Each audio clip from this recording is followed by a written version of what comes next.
Welcome back for another week of Almost There. This is everybody's favorite daddy, Papa Ye. It's your boy Jay. This your boy Smoke.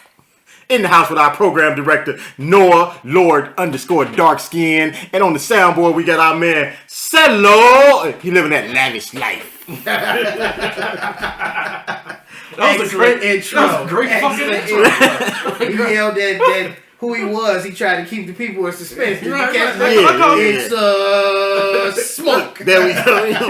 That's that. I'm gonna let that shit simmer. That's some old motherfucking Cool Mo D record. You know what I'm Hey, saying? Cool Mo D was hot until he stopped fucking with Mo D. Mo D, told you not to go fuck with that LL. Hey, before we get started, man, I would like to say one thing. Don't tell me somebody else died. It was a person that passed away, but it was a person that I actually met and gave me some great advice when I first started doing radio. His name is Ty Wansley. Ty Wansley died? Yeah, he passed away earlier this week of heart-related issues. I remember him off GCI. So Yeah, GCI. He the one that did the news for GCI, V103, and things like that. A little before your time, before you really got into radio. Yeah, and he was still real big. I actually met him in a restaurant when I first started doing radio, and I told him about it, and he gave me some great advice. So his passing was real. Tell you keep your pants zipped up? No, he didn't tell me. But his passing was a big shock for everybody in the radio world. He started off in St. Louis, and he came here and made a home in Chicago. So he will be missed. So I would like to say rest in peace. And that's about it. You alright, Jay? You okay? Please tell me you're not laughing at the man died. And they say I'm the motherfucking ass. I did not laugh at the fact that he died. It's the fact that you said he came home to Chicago. Oh, I said and then, like he went home from Chicago. I said he came home to Chicago. Okay. But it wouldn't be home because he wasn't from Chicago. Well, he made it home. The last 30 years he made it. This was his home. Okay. Jay, how was your week? Shit. It was alright until I just got that devastating news. Which devastating news, Debbie? That Ty Skippy? That Ty Wansley passed away. My ears have not been that close to the streets. I had no idea he passed away. Yeah, but my week was good, man. I can't complain. I did a lot this week. I got a lot of work done this week. Long week too. I worked a 6-day work week. Oh wow! That nigga making that long bread. Hey. Money like train smoke. Make the long bread, you get to come home, drop the long dick off. You know what I'm saying? It works. That's the only way you can drop it off if you make money. Hey, when you ain't making money, shit get rough. Hey, when they say money really does talk. Hey, yeah. No, actually, in your case, in everybody's case, money will keep your girl being quiet. Man, nah, in my household, I don't care what you do, it ain't gonna be quiet. Yeah, nah, ain't no quietness in the household. Nah, you gotta be cool. How was your week, Spoke? My week was good. Work was doing okay. We coming up on some holidays, so yeah, I like the month that we in. It's like my favorite month of the year. Yeah, it's a real nigga holiday coming up. Yeah, we getting a real nigga holiday. We got a real nigga holiday and a real nigget holiday. You know what I'm saying? my mom's holiday is this month also. So that's what's up. We're gonna go see the people. Other than that, my week was decent. A lot of things going to pique your interest. One thing I wanted to kind of I guess I wondered because one of the guys who worked for me, he has a prepaid card. Okay. So A rush card? No, his is like a net spin or something, but it's basically the same thing. There are a million prepaid cards out, and just I guess to make it easier when it's time to pay him, instead of giving him money, I just go load the card. I go whatever I owe him, I just put it on one of these cards. You got to stop by whatever current exchange I'm in, and it just so happened on Friday, I stopped in the current exchange to pay, and it's like full of people in this currency exchange. Mm-hmm. But everybody in here is fucking cashing their checks. When did we stop going to banks? What day was this? Friday. This was payday. Oh, you know what day that was, though, right? Hmm? That was the first of the month. No, it's not even the first of the month. What it was the fact of the matter. I mean, because a lot of people tell too much of their business, so they talking. So I'm listening.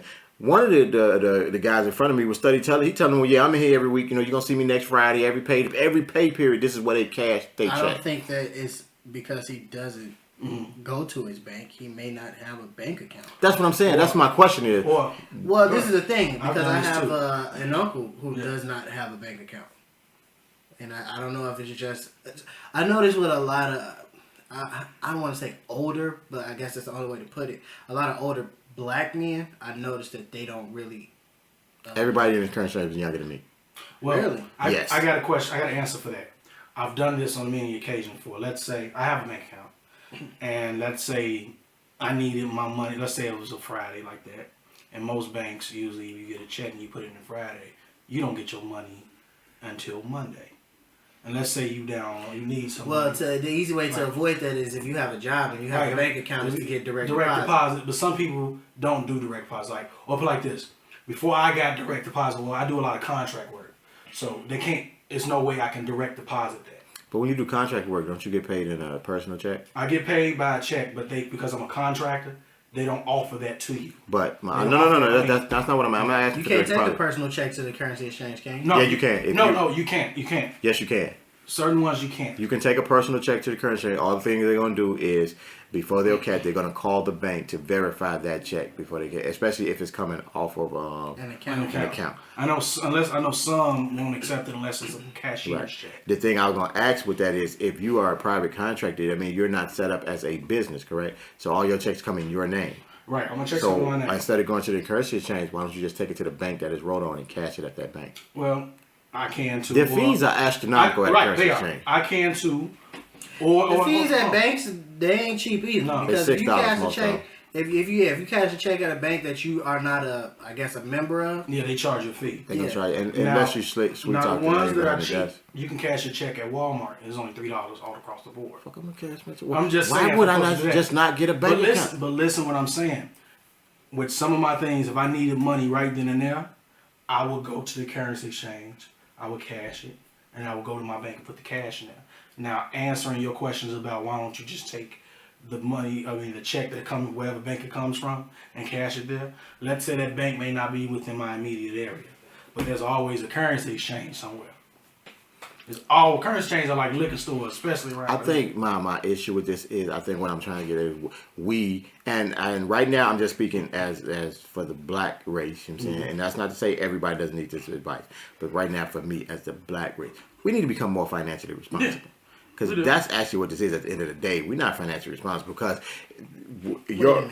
your argument is the reason that you stop at the currency exchange is because you might need that cash right then. If you put it in the bank, you're gonna have to wait till Monday. But that means that we're living check to check anyway. The majority of everybody That's out because here we are not planning out the right. We are not That's budgeting right. how our money should be That's spent. true. We're not planning out how our money should be spent. You know, things like that. And so that one check before you get the check, you've already spent the check. So you know, as soon as it comes, I'm gonna go out and pay whatever bill got to be XYZ, paid. whatever. We're living beyond our means. You Yeah. got some people who moving into a certain apartment and they know that it's gonna take one whole check to pay that apartment, and that Right. next check they get, if they get 2 checks a month. Some people get a little more, it's 4, some people only get 2. But you've budgeted out all your money, so at the end of whatever pay period there is nothing left. Right. You know what I'm saying? I think that in itself is an issue. Yeah, it is. You know what I'm saying it's an issue because now you're not able to put anything up for yourself, and we are depending on the government to take care of us once we get to a certain age where we can't work no more. But then I already told you, hey, Our generation ain't gonna get nothing. you ain't getting no Social Yeah, Security. You ain't getting none of that. Mm-hmm.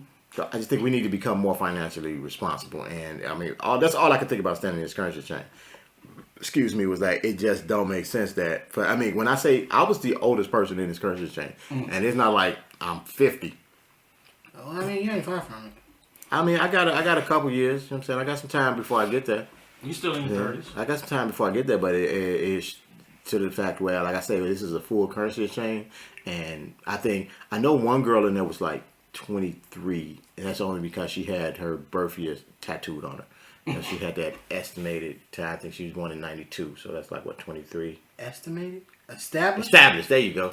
Whoa.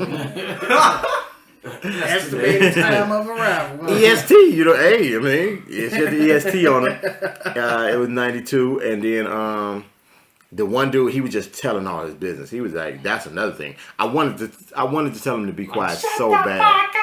I really wanted to tell him to be quiet so bad because he was up at the he was at the window and I'm in the line and I could hear he like, yeah, last week I had 300 something on this check, but my commission ate up the whole check. You know what I'm saying? I made 700 in commission. So if you look at that, it's gonna tell you I worked 22 hours on there, and you see that check supposed to be $300, but then when I got so much commission, it ate that up. So yeah, I'm gonna get that now, but that's gonna be cool because next week when I get the check, that other extra 300 gonna be on there. No, I'm here every Friday. I'm gonna be right here next Friday. And it's like, dude, you just told everybody how to stick your ass up. Yeah. I'm saying we in the hood. This wasn't like I was out in Glenwood or something like that. We in Inglewood. I stopped at the first country I saw just to go ahead and put this money on my man card, and you telling all your business. Everybody in here now. You got the cigarette man up in here, the DVD man up in here, the cats begging for a little change up in here. Everybody up in here, and you done told all your business. But he always there. Every Friday. Every Friday I'm here. He said the time might vary a little bit, but I'm here every Friday. Ignorance. Mm-hmm. so basically you found out that motherfuckers ain't saving their money. Ain't nobody saving their money. You know what I'm saying? I mean, everybody subscribed to Dame Dash. You know what I'm saying? Saving is for I suckers. don't know if that equates because they're in the currency exchange. Because that scenario that he gave doesn't necessarily apply to everybody that's in there. So just because they're in the currency exchange, that means that they're not financially responsible. And they don't in my opinion, from what I saw, if you have to cash your check at the currency exchange, you are not financially responsible. I disagree. There are some instances where you may have to cash your check. Like I have my, I literally, even if you have a financial, even if you have an account with the financial establishment. So why would you have to cash your check at the currency exchange? It's always a situation. It could be like you said. You may be in a situation where at that point you don't have cash on you. You could have left your wallet or something at home or your debit card at home. If you left your wallet at home, you can't cash your currency. Debit card. I knew you was finna say that smart shit. You could have left your debit card at home. You got this cashier's check or whatever, just personal check from somebody, and you need cash. You got to put gas in your car. It's situations. There are situational. I'm not saying that this was the case when you were in that situation you was in. You was at the currency exchange, but I don't believe that just because I'm not subscribing to the fact that just because they were there, they are financially responsible because they had to cash a check there. Let me give you an example. Okay, I'm listening. I've gotten a check. Say I did 2 hours worth of work. I got $100 check. I ain't gonna. Sometimes I won't put that in the bank. I got money in the bank. I might want to just have that as cash. I'll stop at the currency exchange and put that little $100 in my pocket. Yeah, I think that's financially irresponsible. I look at it. I look at it as that might be my little spending money to go buy me. Financially irresponsible in a different way. I look at it as being financially irresponsible because you're actually losing money to cash that check. In that sense, I understand that. And then, or I'll go to a currency like I know certain people at certain currency exchanges. So if you get it, so they I can waive go the in fee, and they'll waive the fee for me. If you can get it waived the fee, if you I know which want ones to go to. I think that's financially irresponsible. But that could be like I think that sets up bad habits. Or I could be like, hey, babe, I'm about to go buy this game today. I'm about to get this little $100. So I'm gonna use that to buy my game. My thing about this here. This is my thing. Mm-hmm. If you have money in the bank and you was gonna take that $100 and put it in your pocket, what's the problem with just taking that check, depositing it into your account, and then withdrawing the $100 from your account, where you don't have any fee on that $100 period, and you still have put that money in there? Or what's the problem with just depositing the check in there and not even pulling money out? And when you go to buy whatever you're buying, just pay the exact amount with your card. So that way, because you know what happens if you take $100 out the bank and you go and buy something that costs $64. That other $46, you finna fuck that off on some of anything. Of course, I mean that's not a bad thing though. That's not. It may be financially irresponsible to you. I can guarantee you if you got I can guarantee you that if you have a budget or something that you were supposed to be sticking to, that extra $46 that you just blew on something don't factor into that budget. No. The thing is because he said that he wanted to use that $100 period. So whatever his intentions was to spend this $100. So whether it's spent on something that you may deem, a conscious buy, it doesn't matter because if the $100 is going to be spent regardless. And then I got that $40 left. You know what that $40 gonna do for me? Food. I need gas to go to work next week, so I already got the $40 in cash in my pocket already. So I'll either use that probably if I don't want to bring. One day I don't bring lunch, and I usually bring lunch all the time. 90% of the time when you hit change from if you're making a transaction, if you get change at whether you spend a $100 bill, you get $40 back.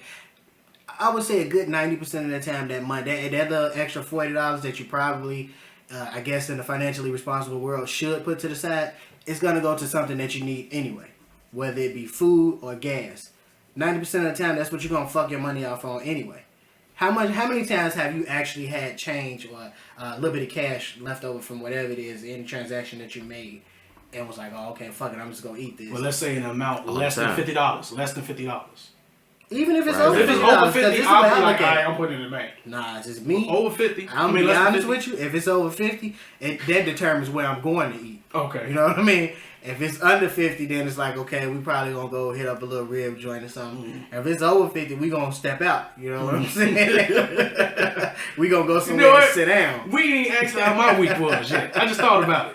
Oh, you started off saying something. I said before we started, I wanted to give, Oh, you gave us the Taiwan's eulogy, Yeah. so we just figured that was your week, and we kept on moving. You didn't even ask me how my week was. We heard what we cared about, and we kept it moving.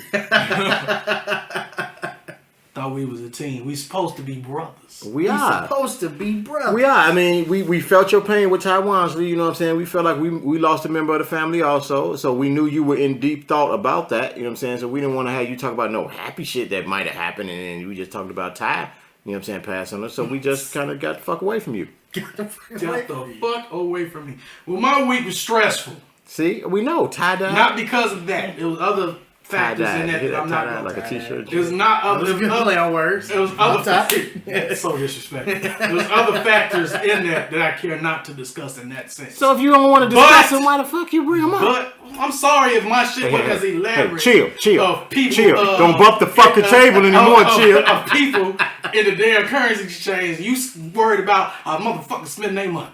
I am, because I care about my people. I want my people to succeed. You think they care about you, how you spend your money? I don't give a fuck what they care about. I said That's how they what I feel. care That's about. how they feel about your ass. I don't give a fuck about you caring about whether or not I'm irresponsible. I with know my they money. don't care about that, but that don't stop me from telling them that. That don't stop me from giving them that knowledge. That don't stop me from reading books about how China destroyed Europe in 1877. And I didn't even say China. Or Taiwan, or Beijing, whatever. I the ain't fuck. say nothing about China. Because we don't listen to you. was We don't know what the fuck Spanish. you said. It was Spanish. It wasn't Spanish. It was some Spain. Asian shit. It was about Spain. It was about Spain. It was about Spain. Okay, so we're talking about Spain. And the West Indies. And the West of Indies. And the Nigga, West yeah. Indies. Whatever. Alright, nigga. Alright. You wanted to talk about some talk.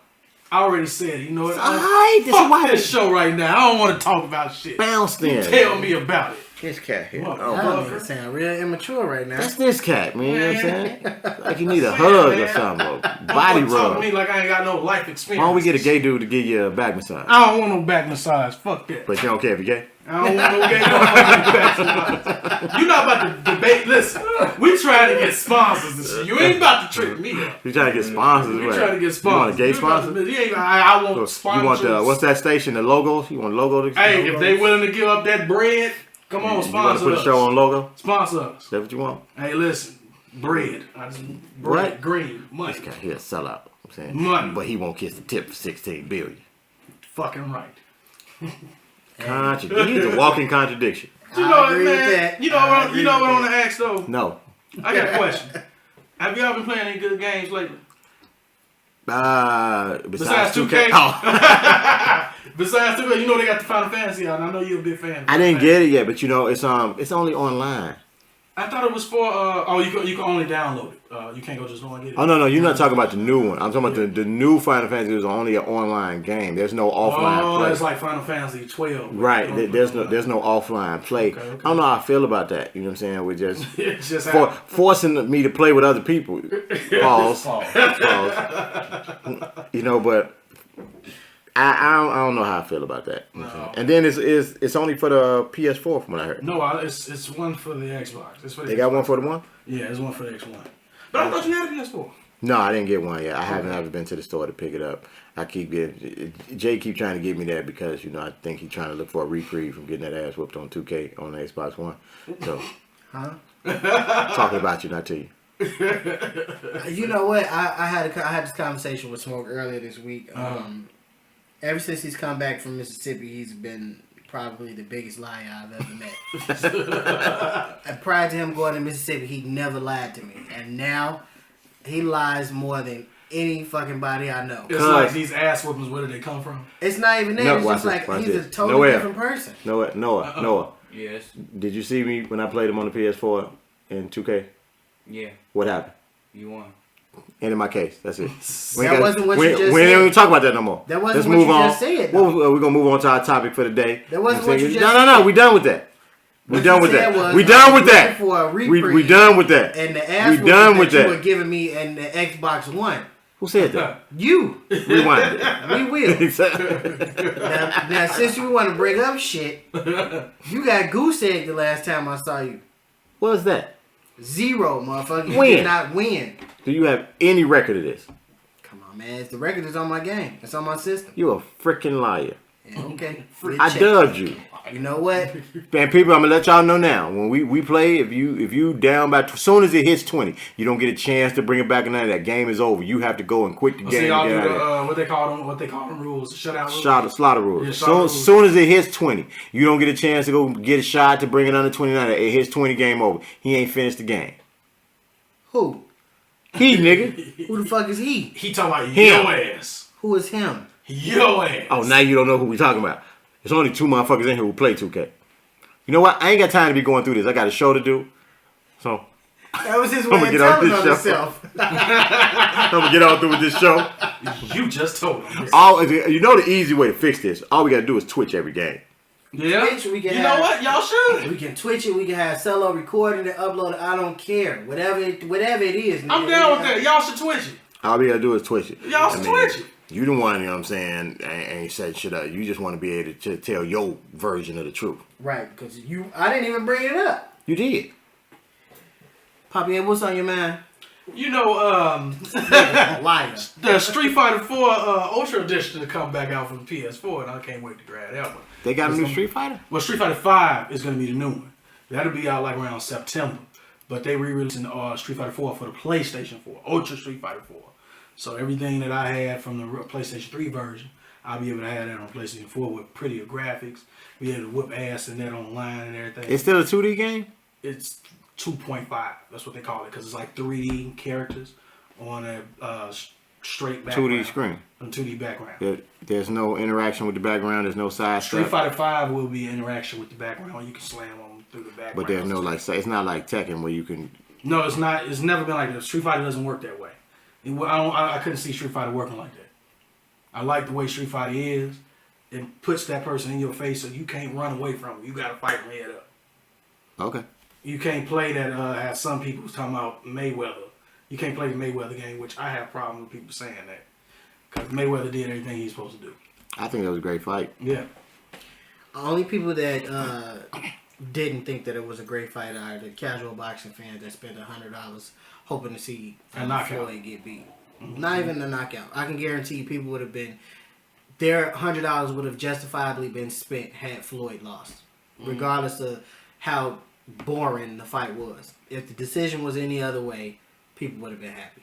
The fact of the matter is, it was 12 rounds. To the casual boxing fan, it was boring because Pacquiao was getting his ass whooped. If it was 12 rounds and the same fight happened, but the decision was different, nobody would have complained. Nobody. I can agree with that. The only people would have complained was the fact that Floyd whooped his ass and they stole the fight from him. But everybody who claimed that they ain't never been another pay-per-view again is a fucking liar. Anybody who claimed they ain't never gonna watch another Floyd fight is a liar. Everybody want to see Floyd lose. They gonna watch him fight this last fight. Everybody want to see Floyd lose. But he gonna go down like Rocky Marciano, undefeated.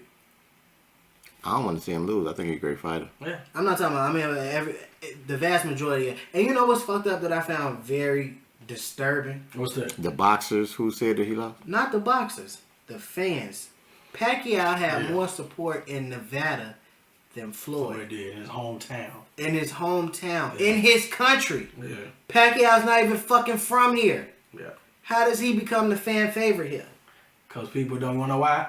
And I tell this people all the time, like you said, majority of the casual people that watch the fight, they based it on personal. I know, and they that's the on their thing. And friends. I don't want to That's the say part. casual boxing fans. I think it's just Majority us of as us Americans. fans. Period. That's that whole crabs in a barrel shit. Because this man is succeeding, now you want to see his downfall. Them motherfuckers in the Philippines, they was crushed when Pacquiao lost. But had Pacquiao won, you think it was a fucking riot in Baltimore? Shit was gonna be fucked up in the Philippines. Them motherfuckers was gonna party like it was fucking 1999, nigga. Mm-hmm. That shit, I don't understand that. That makes no sense to me whatsoever. How you can be as great as he is. Well, this actually goes back to last week's conversation, but to be as great as he is, and the thing about it is, people want to always bring up bullshit about him, and they only bring it up when it's a time for him to fight, because you don't hear about 6 months ago they ain't mentioned shit about him being having domestic violence issues. Not to mention that he served his time for that shit too. And you notice when people bring that up, as soon as you say, "Well, Mr. Christian Pacquiao had a baby outside his marriage," don't nobody want to talk about that. Man, please, people just love to hate Floyd. I think that's the craziest shit in the world. If you look at Floyd's track record, he ain't got nothing but a giving heart. Everybody around him is getting money for fucking nothing. Yeah. He got 1 million people around him that he just paying for no fucking reason. How can you not like somebody like that? Everybody got to find something about someone they don't Everybody like. got to find something about somebody when they not happy with what they fucking do. Honestly, I think it's the fact of with boxing, that's just the. I know, but you know what? I think it's deeper than boxing. I think it goes deeper than boxing, but if you look at most of the greats, I mean, when you come into, I would say, collectively our lifetime, all of them had that against them, and they weren't great until they stopped. Like Tyson, they weren't great until they lost. Like Tyson, everybody talked about, you know what I'm saying? He can't last Tyson, around. he can't do this. He was always fighting cream puff because he's knocking everybody out. But he fought all the top contenders. But Tyson, they didn't start. Nobody wanted to talk about how great Tyson was until Tyson lost. Once he lost to Buster Douglas and he started getting on that down here. The thing about them, most of the, I guess you have to say casual fans is they consider boxing as a passing sport. No, they consider boxing as a fight. You know the rule, the definition of a fight on the street. They don't look at it with technical rules or skills. Like he supposed to have skills. They don't look at it like they look at karate. Like karate, they don't look at it as a sport. Right. Remember how when we were talking? It's a brawl. Remember when we were talking that week and you was like, Pacquiao hit the dude got up and went in the house. That wasn't a fight because dude didn't get to hit him back. Mm-hmm. Floyd's boxing matches are not fights because most of the time you don't get to hit him back. Well, see, the thing about it is you're attempting to. Yeah, but you don't get to hit him back, and people get upset with the fact that he's not just standing there allowing you to hit him, or that he's just not planting his feet in front of you and making you miss without footwork. You know what I'm saying? Like, so I get but that's synonymous. That makes no sense. You can't be in the ring. Well, you can't be in the ring and stand flat-footed and not get hit. But see, people want to see him get hit. That's because they don't know boxing. Mm-hmm. And they don't care to know boxing. They think they know boxing. Their thing is, man, I want to see a brawl. You got to get in there and knock a nigga out. And you know, there's a lot of people you're going to face, but a lot of people is putting Thomas and Hearns fight. Did you see him? And I'm like, that ain't got them. Like, those are brawlers. They threw up their Sugar Ray Leonard versus Daddy. Yeah. They did. Floyd saying? Yeah, they did. Floyd saying, and actually, in all actuality, Floyd Sr. was whooping Sugar Ray ass. The only thing is he has no stamina. So for 10 rounds, the first minute and 30 seconds of the fight, every round, Floyd Sr. going in on his ass, fucking him up. Got a nice little jab, everything. Mm-hmm. But after he jabs himself out every round. So it's like once that minute 30, Sugar Ray getting his ass in. And Sugar Ray, I mean, you know, from when you remember Sugar Ray, and I think just off his name, you think of him as a finesse fighter. He just danced around it. But Sugar Ray was a puncher. Yeah. And so you see in that fight, he sit down on his ass a couple times. I mean, he damn near knocked Floyd Sr. out a couple times. And he just hold on to it. You know what I'm saying? He just keep his shit together and don't go down. But he got some skill. Floyd Sr. was in the fight. It wasn't no walk through the park. And they throw up that Hearns and Hagler 3-round fight. Because all they look at is just they expecting for a brawl. And I was telling folks, Mayweather is not a brawler. It's different types of styles of boxing. The thing is, I think I talked to Jay about this because he said I was being disrespectful. Because the thing was saying that Thomas Hearns would have gave Floyd Mayweather a really good fight. And my thing in saying that was that Medina was Thomas Hearns. Not Hearns, I'm sorry, Hagler. Medina was Hagler. And he was saying I was being blasphemous because Hagler was a better boxer. And in my opinion, They both the same fight. They both just brawlers. They both brawlers. The thing that Medina and Hagler would have over Floyd is they big fighters, so he cannot just push them around the ring. And like what he did to Pacquiao was just push him. When he got tired See, of, I didn't look at it as him pushing him around the ring. The thing about it was, and then also I want to talk about this shit too. This phantom rotator cuff injury that came out. I was gonna actually bring that up too. But I didn't look at it as him pushing Pacquiao around the ring. I just looked at it as Pacquiao was taken out of his game plan. Like, I think he was taking out his game plan. But the thing about hey, if you watch the fight when you watch the fight over, not if when you watch the fight over, the thing that happens is Floyd, he for most of especially the early rounds in the fight, he just keep his distance on him, hit him with a couple jabs, maybe a right here. That straight right was killing him. And what he would do is if Pacquiao happened to get in on him, he would immediately grab him. But then when he break the clinch, if you watch, he actually just kind of throws Pacquiao halfway. Pacquiao is like 2 to 3 feet away from him. Once Floyd pushes him off, he's automatically 2 to 3 feet away from him. If you see that, then go back and watch the Medina fight. Either one of them, he wasn't able to do that. Now, if you notice with the Medina fight, especially the second one, it was a lot of just grabbing him, and it was no breaking it up until the ref got into to break it up, because he learned from the first one. When he tried to push him away, he couldn't create that space with him. And Medina was on that. As soon as Medina would get any type of air from him trying to push him away, Medina knew he wasn't going nowhere. He would automatically go back to swinging. So Floyd understood, okay, I can't push him away from me. He's got more girth or whatever. So he would just hold him when the ref got in between him. Now I can let you go because you can't swing because the ref is there. With Pacquiao, it was more so the ref could say break, pat him on the back, and like, hey, okay, break it up. And he would just throw his ass across the ring like, okay, now you back out of you back at my distance and not at yours. So now I'm gonna go back to boxing. Pacquiao was not a big enough fighter to fight Floyd.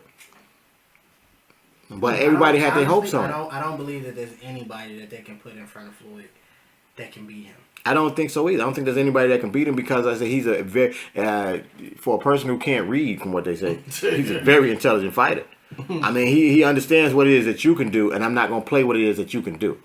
See, I did that. I gave y'all them couple fights where the fans wanted me to be a slugger, and I did that. He did that for what? I believe it was the 4th round when Pacquiao hit him real hard. He had 2 rounds where he did that. He just let Pacquiao swing at him, and he just sat there and kind of just put his guard up and said, okay, I'm going to give y'all a couple rounds. And don't be mistaken. He got rocked twice in that fight. That left. Yeah. The thing is, I don't know which shoulder Pacquiao was trying to say was hurt. Said his left shoulder. It was his left shoulder. Mm-hmm. Then he probably just had some pain there because they said he had they gave him no, they didn't give him a shot. They didn't give it. I thought they gave him a shot in the shoulder before the fight. They didn't give him a shot. And that's what he's saying. The issue was they didn't allow him to take a shot or because they didn't give him his water and his vitamins before the fight. But I wouldn't have let him take it. He was trying to take a shot for pain. If I give you something to deaden the pain, then how can you feel what's going on? If this guy, that's giving you an advantage over the guy you fighting. Yeah.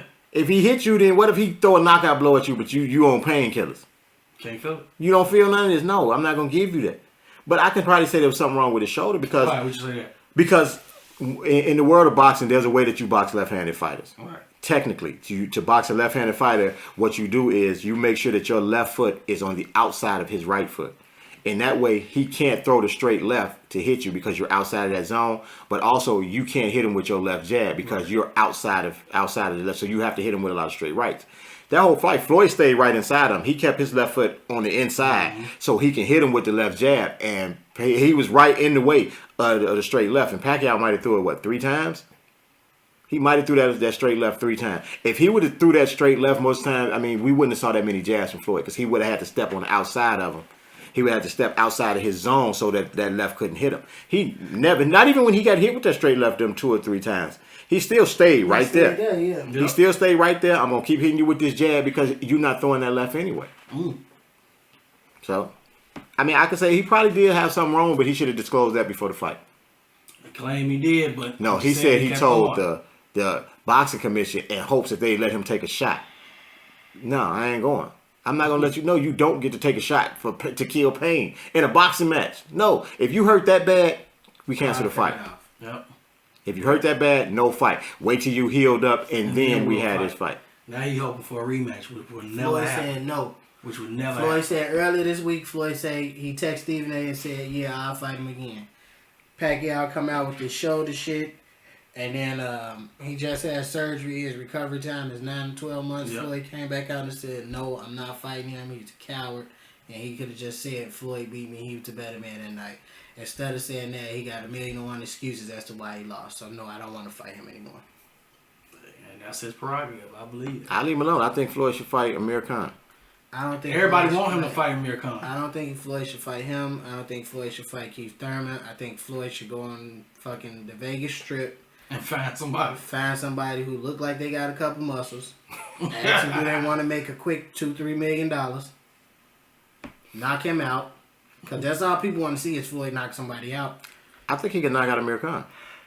I don't think at this stage in his career. I'm gonna take that back. I'm not gonna say I don't think he can. I just think at this stage. I don't think he will. He doesn't go for the knockout. Exactly. He went for the knockout a couple times at his Pacquiao fight. I saw it. It was like the 9th round, and he came out slugging with that right hook. And he was. You know what? Knock Pacquiao I didn't see out. that as him going for a knockout. You know, that's when we were sitting there and I said if I was Floyd's father, I would have slapped his ass. Yeah. I don't think he was actually going for the knockout. I think he was just following direction. Because if you watching the fight, and you got to watch the in between the rounds. Yeah, when I his watched. father was Up cussing until him out. that, his father saw cursed that. him out every round, What trying you to throw that doing? hook. What? I understand that, but did you see the intent behind those punches? But I think the thing He was, wasn't swinging that hard earlier in the fight. I think the thing was his uncle, when right in the middle of those rounds, before he came back in that 9th round, his uncle, his uncle's not in the ring. If you notice at that, in between the 8th and 9th round, his father's standing in front of him, but he's not talking. Yeah. He's just standing there. His uncle was outside the ring talking and telling him, throw the right hook, follow the right hook with the left jab, go back to a hook, go down to the body. He's standing there for it, and as soon as he come in the ring, the first thing he did was right hook, left, right hook, and it's like, I would have slapped the shit out of him. He wound up for that fucking hook from fucking the Philippines. Man. Regardless of what they told him, when he started throwing it, he was trying to take Pacquiao head off. I think it was one of the. You know what? I think the first one. I think the first one wasn't taking it. I think the first one was let me follow instructions. Uncle said do this here. Let me go ahead and throw the hook. And I think after it hit so easily, it was like, oh damn, he's sitting here for this here. Let me go and get him out of here. You know what I'm saying? So it was like, okay, the next one, when I throw this next one, boy, I'm gonna throw this bit. I'm gonna twist. Who was that on Mike Tyson punch out threw that damn punch there? That was Super Macho Man. That damn spinning punch. Yeah. I think after the first one hit, it was like, oh damn, this hit. Let me go ahead and let me get him out of here. It looked like he was trying to take his damn head off. But like I was saying, I don't think at this point in his career he's really trying to knock anybody out. And I mean, he's too smart of a fighter. But you don't take unnecessary risks. And he said that was his mantra the whole fight, the whole lead up to the fight. The reason why he's 47-0 or 48-0 now is don't take unnecessary risks. Why do I have to try to knock you out when I can beat you by points? There's nobody in the boxing world as smart as him. Who's my name? Who's my man? Showtime. Kelly. What's It's Showtime? The movie? Yeah. What's his name? Dang it. I can't remember. He's 47-0. I know you talking about. 47-0, baby. Kelly Robinson. Kelly Robinson, baby. 47-0. That would look like when I'm kicking your ass. He's 48-0, baby. You know what I'm saying? You just number 49. Just 49, man. Shit. Well, I mean, I think Floyd great. I mean, now, Roy Jones. Mm-hmm. Roy Jones was an awesome fighter. I still think Roy Jones was like the greatest fighter of my time. And because, they've been putting clips of everybody up after this fight. You gotta watch clips of Roy Jones. Roy Jones. I've seen all of Roy Jones. I still gotta say this is an issue that I have with Roy and Floyd. Everybody's saying now that Floyd is 47-0, but he's fought nobody. I don't listen to them because you know what they say that's a hater thing. I went through that because I was a Roy Jones fan and I went through that every Roy fight, and it's like you get those hot and cold people because what happens is before the fight, this the guy who finna beat Roy ass. You know what I'm saying? Oh, he ain't gonna be able to do all that stuff against this guy. He ain't gonna. This finna be a fight for him. And then when he wipes the floor with that cat, he was fighting nobody anyway. You know what I'm saying? So it's one of them. You a sore ass loser or you're a hater because you can't stand behind. You know what I'm saying? That you picked the wrong horse to ride. The only people that they give Floyd credit for beating is Diego because prior to fighting Floyd, Diego was a monster, killing everybody. Oscar, but they don't give him any props for Oscar. Shit. A lot of folks still think that Oscar. I don't understand why they give him props for Oscar because he fought Oscar when Oscar was on his way out any fucking way, and I don't think that would have changed the outcome. But Oscar was on his way out. He get props for Canelo. they give him props for Ricky Hatton, which I don't understand because he was on his way out too. Because he beat the shit out of Ricky though. He beat Ricky- They Ricky give him ass. props for my boy Zav Judah. Nah. He get props Zab for was- Sugar Shane. He get props for Shane, which I don't understand because Shane was on his way out too. Honestly, all the top names that they pretty much give him, I guess only ones that I would agree with is Cotto, and Canelo. Dude. Diego. My man who knocked out Pacquiao. Marquez was whack, man. Marquez is whack. Guess what? The man who they said was number 2, or almost number 1, who was Pacquiao, had to fight Marquez before he fought Marquez 3 or 4 times. I'm on that bandwagon. I'm with you. He fought Marquez 4 times. He won what? 2? It was 2-2 split, right? I think it was a 2-2 split. Yeah, and it was it's actually supposed to be 3-1. Yeah, because Marquez won one, yeah. and they gave Pacquiao the decision. Right. All that being said, Marquez knocked Pacquiao out on the lucky punch. He did. I'm not saying he a great fighter for knocking. That I would have to say Tarver was a great fighter. You know what I'm saying? That's where I was going. I'm not on that, but I'm saying, you know what I'm saying, if they get, but they put so much credence on those fights that Pacquiao and Marquez had. Those were supposed to be super fights. Then you can't take the fact that Floyd beat the brakes off of Marquez. No, you can't take that away. But that don't make him a great fighter because it was a tough fight for Pacquiao. Then Let's be honest. What fight have you seen of Floyd's where you was like, damn, Floyd barely made it out of that? You ain't never seen Floyd fight anybody where it was remotely close that he was gonna lose. The only fight that I thought he might, if it would have went, was my man who he knocked out after the headbutt. Victor? Yeah. I thought that was gonna be a tough fight. Up until Victor did the little dirt with the headbutt and he ended it right then. But from how them earlier rounds looked, it looked like it was gonna be a tough fight. I don't know. I wasn't buying it. I think Victor to me was too big. I'm sorry, not too big. Floyd had got into Victor's head.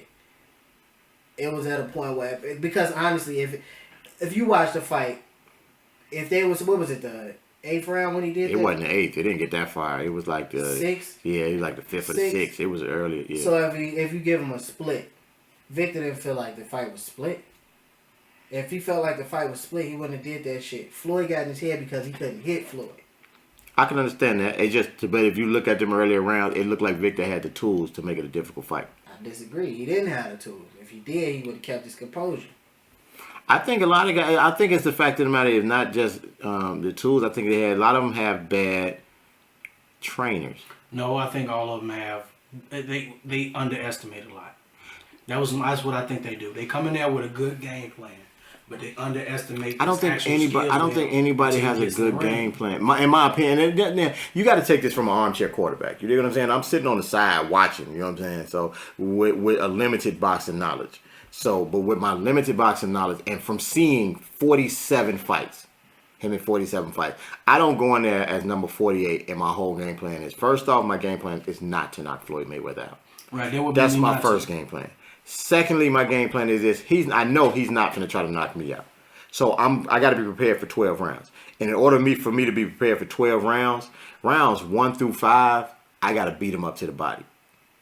You rarely see anybody going in and attack Floyd's body. I don't think that's by design, though. I don't. I mean, but he gets out the way a lot. You know what I'm saying? He's not standing there for it. Not even the fact that he gets out the way. It's hard as hell to hit a nigga in his body when you get hit in your left eye with a straight right. But if you notice, do you know why you get hit with that straight right?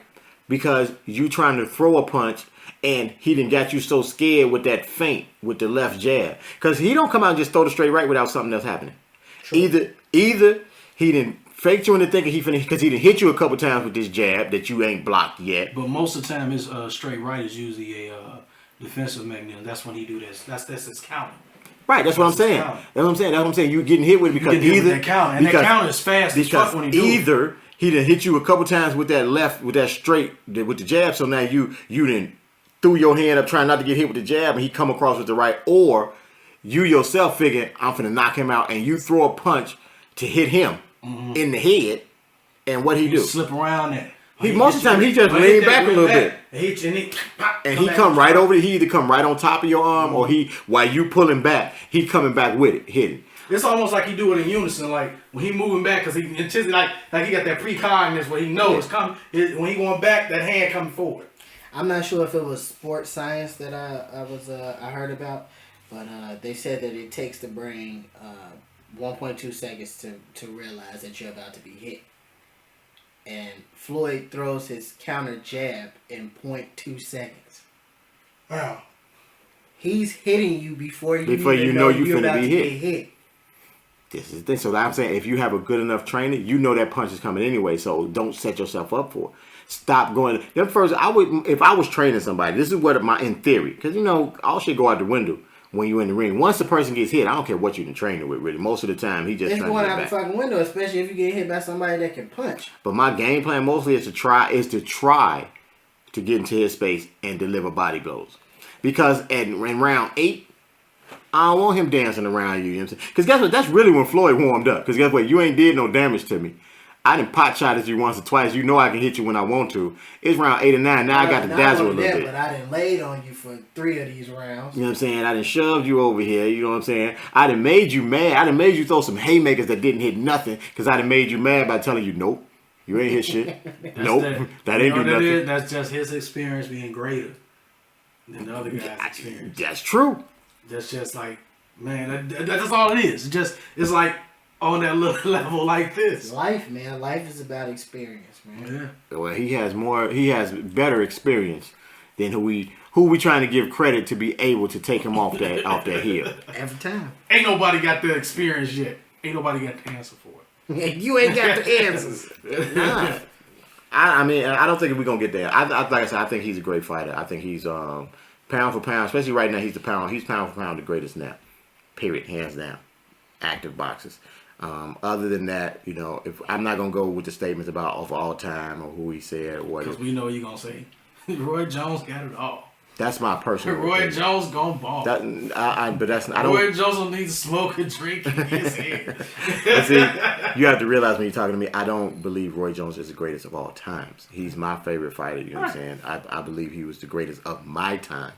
You saying, but of all time, I'm not delusional when it comes to that. You saying now, in all honesty, what do you mean by that when you say that? Who's so when you say you're not delusional? What do you mean? Well, see, when you say, I was trying not to have that conversation, but when you say great, you know what I'm saying? You have to. I wouldn't put Roy ahead of Floyd if you said greatest of all time, because to me, Roy's talent is strictly based off of his physical ability. He was a freak of nature where he could do things, you know what I'm saying, that weren't technical boxing things. You know what I'm saying? But guess what? His skill was directly related to his youth. You know what I'm saying? So, because once he gets to a certain point, since it wasn't technical with him, there was a lot of things that he used to do that he won't be able to do. Just because, your mind is probably still sharp, but it doesn't relate down. So now, I can look at you and say, oh, he got his hands down. Throw that left jab from that with my hands down by my knees. He ain't gonna see it coming. And I'm gonna whack him. But now I'm 38 years old. Instead of it taking me 0.4 seconds to get this punch out, it's taking me 1.4 seconds to get this up now. He could see it coming. Whereas Floyd, his skill is strictly based off a technical thing. So as everything he do at 22, he can still do that at 42 if he wants to, because it's not relying on reflexes and things. You know what I'm saying? Now it's because his counter types of thing are relying on his reflexes. But again, that like you said, that come with that experience. Like come with that experience. A technical thing. So he had to keep learning that, and it keep getting better and better and better. You know what I'm saying? Can you relate that to like age too? Because like what you would do at 22, you would. I think with age, what you would do is you do it differently. You do it differently, because to almost get away from Floyd, but just to use him as a quick example, when he was younger, he threw first a lot. Right. Even though he was a counterpuncher, he set his counterpunches up off of throwing punches at you and hitting you with a barrage of punches, hitting you with some power shots to make you want to throw back at him. When he gets old, I think he realized that even though he's still fast or quick, he's not as quick as he was, and there are other fast and quick fighters. So now it's more of a bait you to throw your punch. So now I'm older. I've matured a little more, so I have to find a different way to still be me. And now it still makes it look like I'm the fastest man on earth, because instead of me trying to get off first to show my speed, what I do is I let you get off, and I got enough experience as where I know he finna throw this right. All I got to do is either shade this way a little bit, and on the right's way out, I can either hit him around it, or while he bringing it back in, I can hit him, because I still got enough speed. But do you think they came with? I think it came with age. Like I said, I think You think it came with age? I think it came with age, with the wisdom of doing this for so long, to know how to still accomplish what it is I want to accomplish. So that age. Go ahead. I'm sorry. So do you think age and experience are separate, or are they one? I think they are separate, and a wise person just kind of uses them both to help themselves go better. Here go one for you. I was taking a couple of coworkers home earlier in the week. Get down to the last person in the car. She was telling me about her she's 25. She was telling me about her daughter. She has a daughter with this older dude and what have you, and she's living with her Okay, who's 25? The young lady in your car. Yeah, the coworker. Okay. And she tells me this. She says a story about how she doesn't want her daughter's father to have women around her daughter. Okay. She don't live with him, nothing like that. But she's like, well, that's the respect. I want him to not bring women around. I never brought a lot of dudes around my daughter. I'm living with my son's, which is the new baby's father, and we could. That's the only one around. And I asked him not to do that. And if he did it, I would get mad. And I told her, this is me. And I told her, I said, well, when I was younger, and when I was like 25 or something like that in your age, I used to think that, like, I don't want you bringing such and such around such and such and this and that. I said, yeah, you want to think that because in your mind you saying, I'm going to protect my child. I don't want you, when they with you, I don't want this person or that person around. But then I told her, as you get older, you start realizing, I did, that shit don't matter. I mean, yes, you want to protect your child, but you can't control what goes. You start realizing, I can't really control what goes on in that other parent's house when they with my child. I can tell them and wish and ask that they don't be around that kid. Okay, what are you asking me? I think what he's saying is the fact that because of her age is the reason why she's acting. Why she's acting the way she acting. And I don't agree with that. Right, I don't really agree with that. I think that's a maturity thing, and maturity is not tied to age. I don't think it's a maturity issue. Well, yes, it is a maturity issue. I do agree with that. That was my whole thing. But the thing is it an age or maturity issue? And I would say, and my thing, I would kind of lean on the age of what it could be maturity. Because I'm like, as I got older, I used to. I don't think it's the age, because there are 25-year-olds that are probably much more mature than. But the thing about it is I don't think it's not her age. It's the experiences that you go through. Okay. I think that in life, every experience that you've had to deal with has played some shape, in some shape, form, or fashion, a role in making you who you are. Mm-hmm. That's true. Age, in my book, does not mean anything as far as an outcome on who you are, who you will be. Yeah, age is just a number. Age is a restriction of what you can and what you can't do at that particular time. Which I think is bullshit as well. Because I think experience in life rules everything. You're not going to learn anything because you've grown a year older. You learn things by going through them.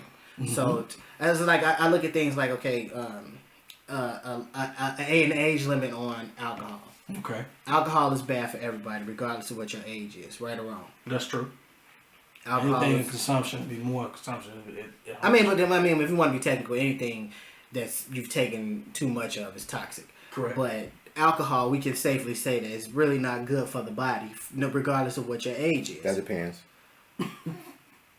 Okay, wine could be good for your heart. Right. Wine could be good for your heart, but I mean, if we talking about like the hard stuff, liquor, it's not good for your body, regardless of what your age is. At 16, it's gonna have the same effects on you as it is if you're 42. So I don't believe that there should be like an age limit on things like that. I think there should be an experience limit. I'm not saying that parents should go out and get their kids alcohol, this, that, and the other. Mm-hmm. But I mean, I'm also not saying that just because you're 21 that you should be able to drink either. You know what I mean? I think that at some point, because children are going to be children and they're going to try things. There's nothing you can do to stop that. 90% of the children who before they're 21, they're gonna have a drink. Yeah.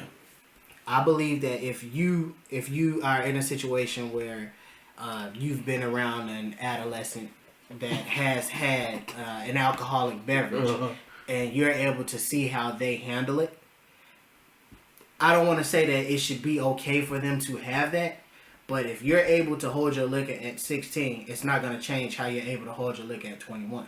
And if you're not able to hold your liquor at 21, it's not going to change how you're not going to be able to hold your liquor at 42. Experience shapes that. If you've been through it and you're saying, okay, I've had 2 or 3 drinks, and I'm not saying that it sounds fucked up. Well, see, what I'm thinking, because I don't drink. You know, Right. so I can only go off what I've heard or what I said. But from what I'm told about alcohol, and it doesn't hold true for all cases, I think. But I think your physical makeup helps with how you process. I've heard that from actual doctors where they say sometimes bigger people can take more. Now, and like I say, I know it doesn't hold up all because I've Right. seen females who are like the thinnest in the world, and they drink people under the table. I mean, they can. But see, this is the thing. People say they drink people under the table all the time. That don't mean that you're able to hold your liquor.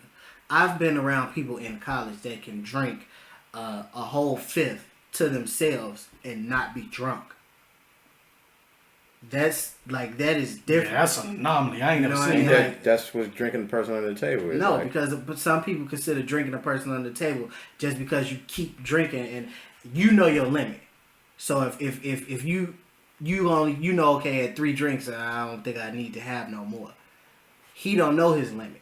So because you stopped at drink 3 and he had 5, he drunk you under the table. He had more drinks than you.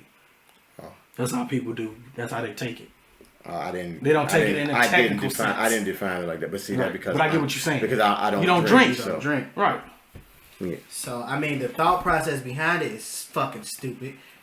You smart enough to know that, hey, if I have more than 3 drinks, I ain't gonna be right. I don't need to have no more. This motherfucker right here knows. Guess what? I'm gonna drink till I can't fucking see straight.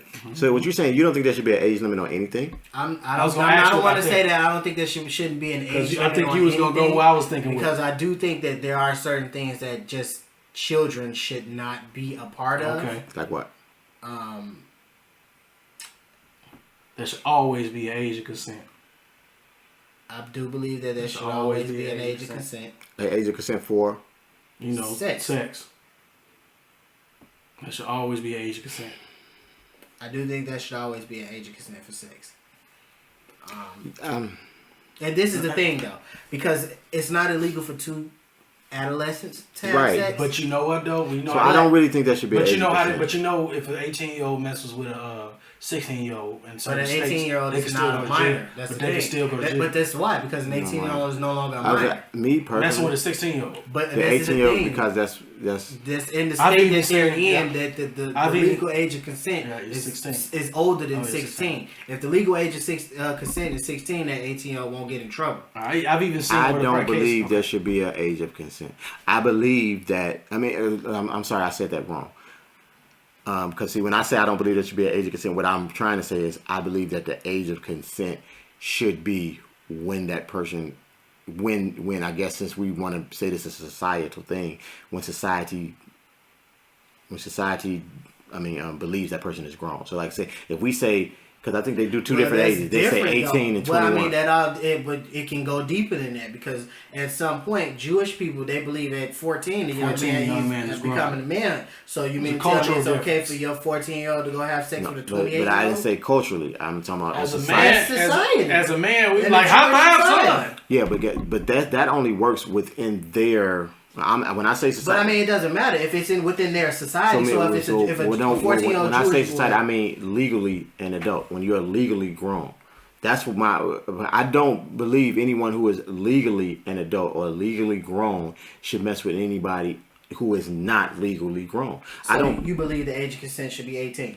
If that's the because I thought it was 18 for a female and 21 for a guy. Something out there. I don't know why I got those 2 numbers. That's some nigga shit that Is we that made it? up. Yeah. Okay, maybe that is Because it. what they say is women mature faster than men.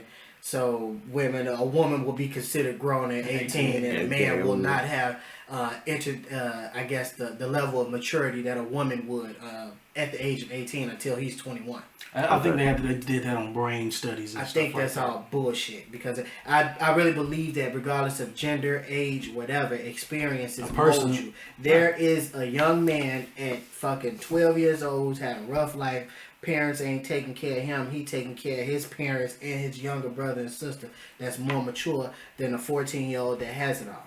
Mm-hmm. I can understand that too. And honestly, this is going to sound fucked up when I say this, but if that young man wanted to sit down and have a bill with me, I wouldn't mind it. You got more on, shit. You got more on your plate than I do. Mm-hmm. How can I sit around and I don't even know your struggle? I'm 27 years old. I don't know your struggle. How can I sit there and tell you, nah, shorty, you can't have no beer? Shorty, you what? I can't go. And first of all, it ain't nothing you gonna be able to tell shorty anyway. Point blank, period. He take care of home. Doing whatever it is he gotta do to make sure that not only his mother and father that ain't taking care of him, he taking care of them. And his younger brother and sister. Come on, man. Come on, man. Like, man, do you need me to buy you a drink? I'm damn near on that level with him. Like, shorty, relax. You grown. I think I would actually have to see the situation with the kid. I mean, me sitting here, and because I've been in the society so much where we've been programmed that, kids are kids, and no matter what the struggle, kids are kids. Some kids ain't kids, man. I can understand what you're saying, but the only way he is not a child to me if I see the situation. For us to talk about it, you know what I'm saying, in my head, it's never as serious when you talk about it. Cause like seeing is believing. It's easier to empathize with him when you actually see, damn, shorty going through something. You know what I'm saying? It's like if you go to the house, or not even the house, when you can kind of tell if you meet them out on the street with how they talk to you and everything. It's like, okay, something going on. Shorty got too much on his plate. And because if he can have a conversation with me where he doesn't have a conversation like a 12-year-old or something like that, then I can relate to him differently. But if his conversation is that of a 12-year-old, I don't care what you're doing at home, man. I don't care if you are moving packs, taking care of mom and making sure brothers and sisters get off to school or whatever. If you still talk to me like a 12-year-old, I just think you need help. I don't think that kid exists. Which one? The 12-year-old that's out taking care of the family, but still in the mindset of a 12-year-old. I mean, if he taking care of the family, he can't be in that mindset. Right. But see, if he's not in that mindset, guess what? When you talk to him, then you automatically will go on a different level with him. So then it's not a decision you're gonna make consciously. You know what I'm saying? You're not gonna have to make that decision. When he starts talking to you, automatically gonna go to that level with him. See, I can speak on experience a little bit of that. Being 12, I ain't have to take care of a family.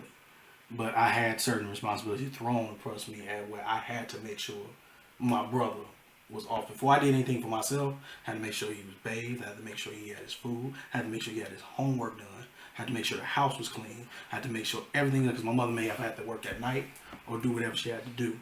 So, and then, like when I was younger, some people would talk to me, like, man, you kind of wise for your age right now, little dude.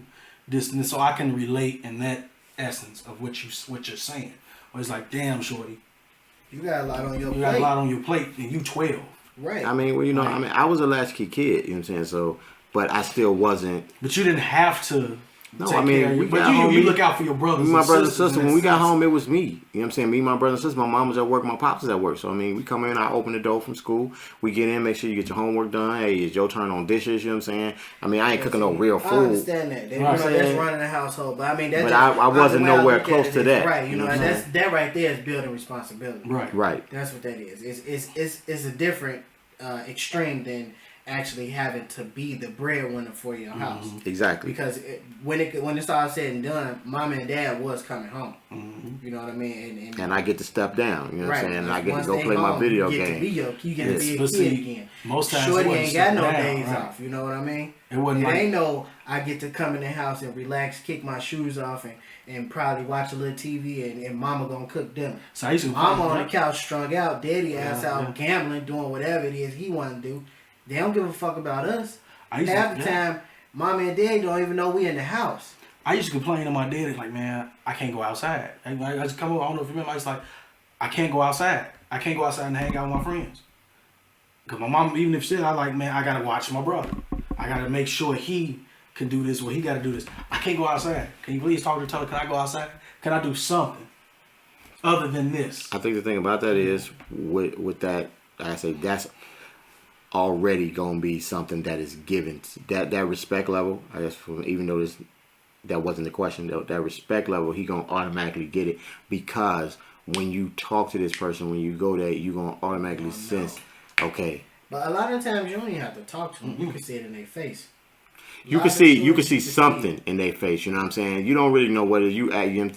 That prompts that question all the time. Man, Shorty, what's going on with you, man? You look like you got something going on. Is everything all right? Some of the time we might mistake that for them getting beat at the house, or you know what I'm saying? I mean, it could be. We're not saying that that's not the situation, but sometimes we go through different extremes. We don't. Right. We never think that a kid is taking care of the household.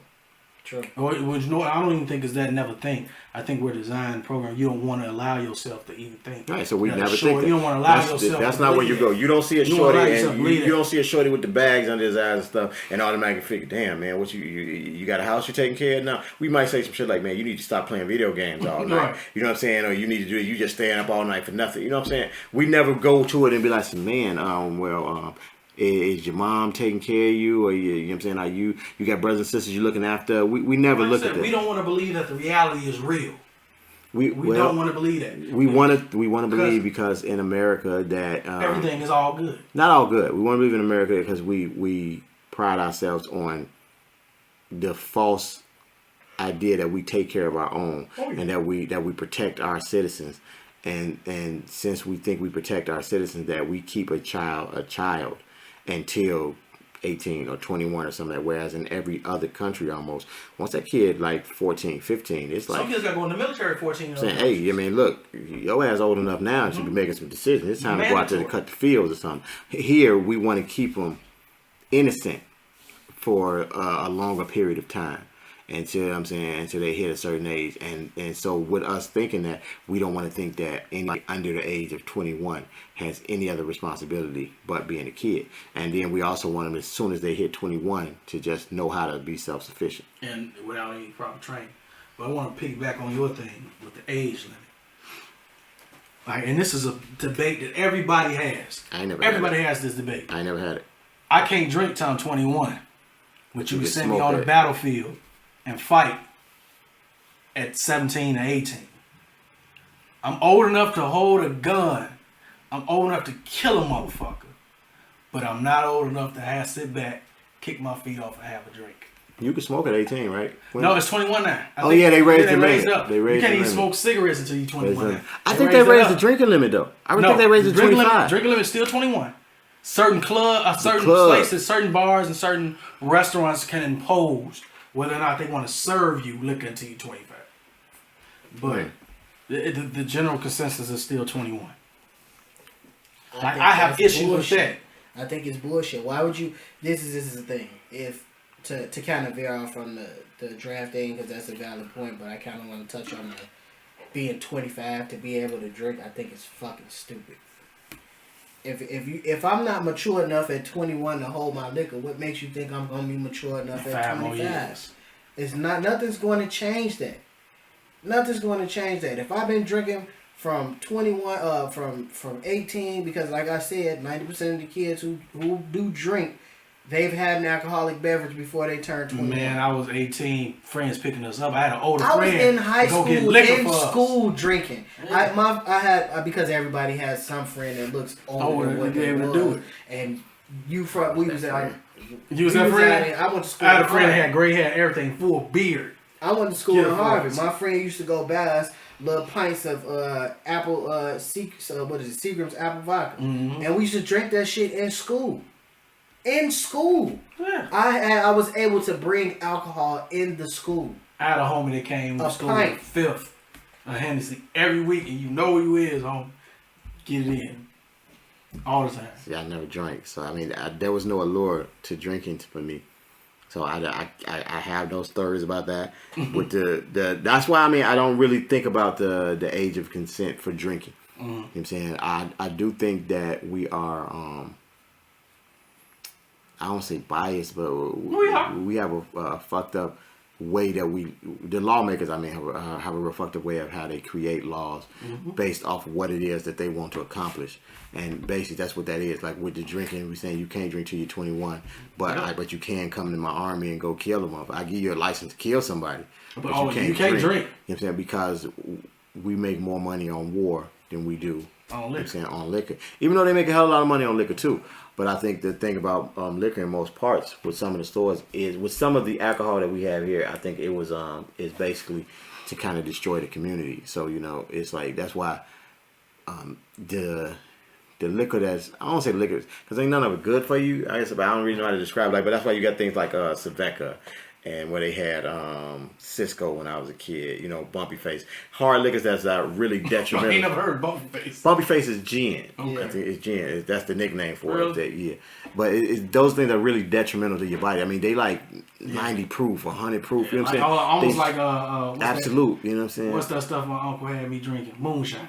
Yeah, I mean they real strong, they real detrimental to your body, and they kind of flood your neighborhoods with that. You know what I'm saying? But I think that's to kind of chop off the head. You know what I'm saying? So if we get them, the older ones, you know what I'm saying, we can let them kill themselves with the alcohol. The younger ones, we can let them kill themselves with these pistols. I think it's all. I think it's more systematic. I do. I believe it's more systematic. I do. But I kind of like your analogy. You saying like you can't drink at 21, but I'm gonna let you drink at 21. It's like, all right. Go get some more experience on it. Learn about it. Once you learn, if I'm gonna throw out 5 alcoholic drinks at you at 25, if you could give me at least 4 of them, then I'm gonna let you back in. But you gotta go practice and study for about 5 years. Well, no, because if you put it like because don't see how stupid that sounds. It sounds ignorant. That sounds ignorant. That's how that wait till you're 25 to drink. The thing about it is, I honestly don't feel that age limits are useless. Yeah, and in certain instances. They don't regulate anything. They don't. There's no way you can stop. If you're not going to stop a pedophile from, and it just sounds so sick, but you're not going to stop a pedophile from fucking a baby. You're not going to stop a kid from having an alcoholic beverage before they turn 21. You're not going to stop a kid from having a cigarette before they turn 21. Hell, half the time, you can't even tell how old these fucking kids are. No, especially now. Some of these kids, especially now. and they look older than us. Especially now.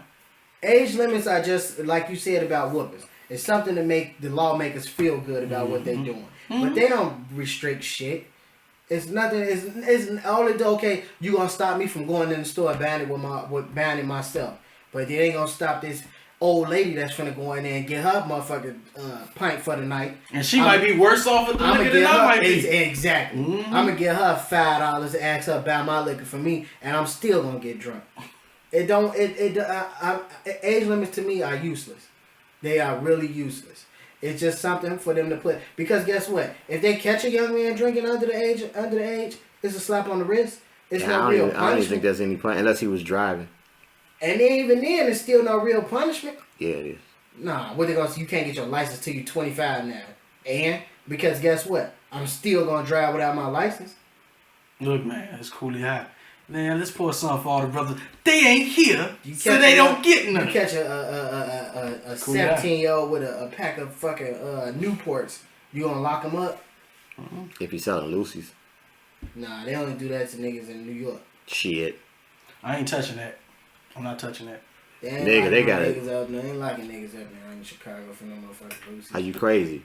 They got a task force for it. Yeah, they do. I ain't gonna lie. The Lucy task force? They got a task force on illegal cigarettes. Because they ain't getting no taxes for it. And when you mess up the government's money flow, they do. They come after you for that.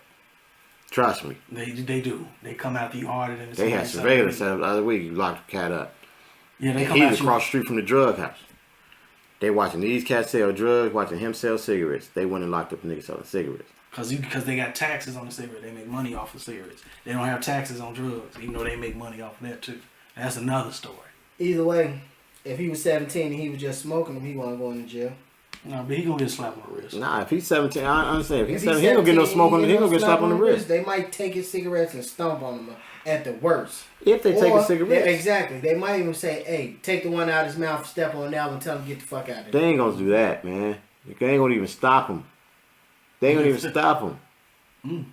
Because first off, the thing is, you can't tell how old a person is by just looking at him. True. So now I don't want to waste my time stopping him to rouse somebody's ID. Because first of all, I don't have no probable cause for stopping him. True. What I'm saying, he don't look like he's 21. If that's the case, I can just be stopping all people walking Then down you the street. profile him. Yeah, right. You know what I'm saying. So now I have no real reason to stop this cat, unless I'm stopping him because his pants down and I want to give him an indecent exposure ticket.